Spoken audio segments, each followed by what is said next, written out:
Idan kuka shiga Apple Store ko Play Store ɗinku, za ku nemi sunan app ɗin Zanyo, sai ku yi searching. Idan kuka yi searching zai fito muku. A Android zai fito muku iya sunan ne kawai, babu wannan fuskan, ya danganta da update ɗin da aka yi a lokacin. Sai ku danna ku yi downloading. Zanyo application ne da mutum zai iya siyan kaya second hand kai tsaye daga wani. Ta yiwu misali wani ne a China yana da wani abu da yake amfani da shi, amma yake son ya siyar saboda ko ya daina amfani da shi ko kuma yana son ya yi upgrading, sukan zo nan kan application ɗin su ɗora kayansu. Application ne na Alibaba shi ma, amma wannan kawai ana siyar da kaya ne second hand a kan shi, kuma mutane sukan zo su yi listing services da suke bayarwa a kan application ɗin. Misali ina son in siya mic ko ina son in siya camera amma ba ni da kuɗin sabo, zan iya zuwa kan application ɗin in nemi camerar, in samu wanda yake da shi da zai siyar, za ku ga farashin ya fi sauƙi. Idan kuka gani sai ku yi wa mai kayan magana. To amma ba za ku iya yi wa mai kaya magana ba har sai kun yi verification, kuma verification ɗin nan yana buƙatar international passport. To amma yanzu za mu sauke application ɗin ne, mu shiga cikin application ɗin mu yi register tukunna. To ga shi nawa ya gama loading, zan danna open, ma'ana in buɗe shi. Idan za ku iya buɗe shi ta nan ko ku buɗe shi ta kan wayanku, ku nemi yellow icon ɗinsa sai ku buɗe. Nan ƙa'idoji ne da sharuɗɗan amfani da application ɗin, mutum sai ya danna agree in ya yarda, in ba ku yarda ba sai ku danna na ƙasa, amma in mutum bai yarda ba, ba zai iya amfani da application na Zanyo ba. Yanzu sai mu danna wannan yellow ɗin, ga shi nan na danna, wannan ma duka bayani ne, ask app to track, ba na bari. Wannan abun da ya kawo min a screen yana tambaya ko a turo min notification ko kar a turo. Idan kuka kalli wannan application ɗin sosai za ku ga yana yanayin kama da Taobao, kuma yana yanayin kama da 1688, saboda duk kamfani ɗaya ne ke da application ɗin. Kawai kowane application an yi shi ne saboda a cimma wani manufa. Wannan an yi shi don a cimma siyar da kaya second hand. Yanzu zan sa ba na so, zan sa don't allow.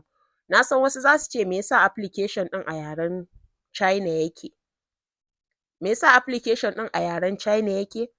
Yawanci applications ɗinsu an yi su ne don mazauna China, saboda haka idan kuna son ku yi amfani da shi, sai dai ku yi amfani da application da zai ringa fassara muku wannan abun, ko ku nemi Hi Dictionary, ko ku nemi Baidu Translate, ko ku nemi Google Translate, duk wanda zai fi mutum sai ya ringa fassara application ɗinsa da shi. To idan muna son mu yi login in ko mu yi register, ko mu danna wannan abun ko mu danna wannan ɗan fuskan, duk wanda mutum ya danna zai kawo muku shafin register a kai.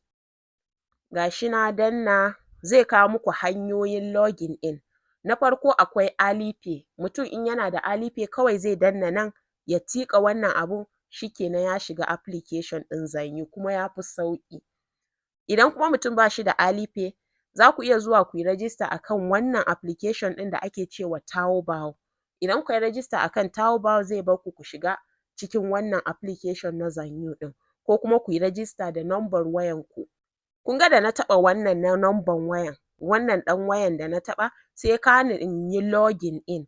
To amma ba mu da register a kai, wannan na wa'inda suke da register ne, ko sun shiga da Alipay amma sun dawo sun saka number wayansu da sunansu da password, to za su iya shiga ta nan.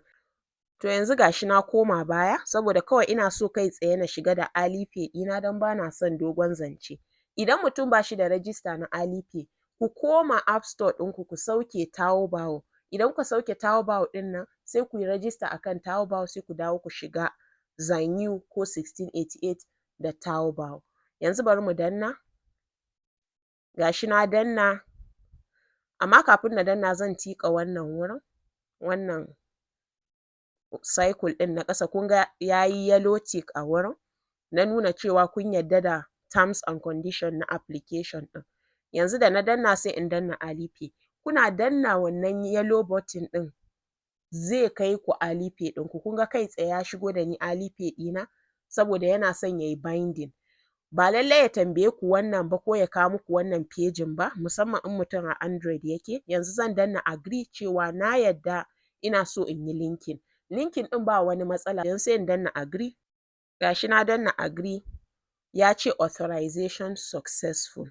Shikenan na gama register akan application ɗina na Zanyo. Yanzu za ku ga nan ƙasa bayan kun gama shiga da Alipay zai kawo ku nan ya ce ku danna wannan abun ku yi binding Alipay ɗinku. Na gaya muku idan ba ku yi wannan ba, saboda da shi za su yi amfani su san real verification ɗinku, idan ba ku yi ba ko chatting ba za ku iya yi da mai sayar da kaya ba. Saboda haka zan danna OK, sai in danna na yarda. Gashi sai in tiƙa box sai in ce agree. Shikenan na gama binding. Shikenan na gama binding Zanyo ɗina da Alipay. Yanzu sai in shiga nan profile ɗin. Gashi na shigo profile. To ina shiga profile dama nan na ɗauke da suna, nan na ɗauke da profile. Duk nan abubuwa bayanai ne da in na samu lokaci duk zan muku bayani a kai. Nan inda ake message. Siyan kaya akan Zanyo ku tabbatar kun tambayi mai siyarwa pick up ne ko delivery. Idan mai kaya ya ce pick up ne, yana nufin ku za ku tura a je a ɗauko muku kaya. Idan delivery ne kun ga kuma kawai za ku ba shi address ne zai kai kayan shipping company ɗinku.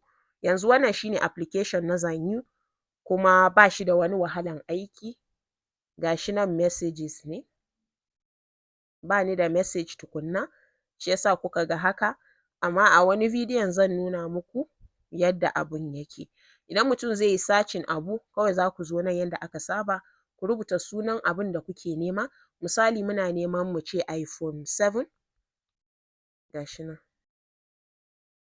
To za ku ga masu sayar da iPhone 7 ɗin kala-kala, kowa zai ɗora nashi, zai ɗora hoto, zai ɗora bidiyo, sai ku tambaye su su tura muku bidiyon.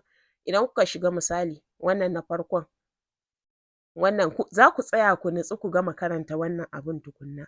Ku duba a'a wayan sabo ne, a'a akwai scratch a jiki ko babu. Sai ku taɓa wannan abun ku danna message domin ku yi magana da mai siyarwa, ya tura muku bidiyo, ya muku bayanin duk wani abu da kuke so.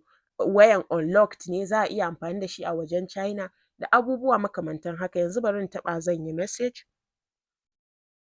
Kun ga ya bani dama kai tsaye zan yi message. Amma idan ba ku yi verification na Alipay ba ko Alipay ɗinku babu international passport, ba zai bari ku yi ba. Yanzu gashi nan sai in ce hello. Ina danna hello zan tura mai message. Gashi na tura message kuma ya tafi. Shikenan. Wannan shine yanda ake register akan application na Zanyo.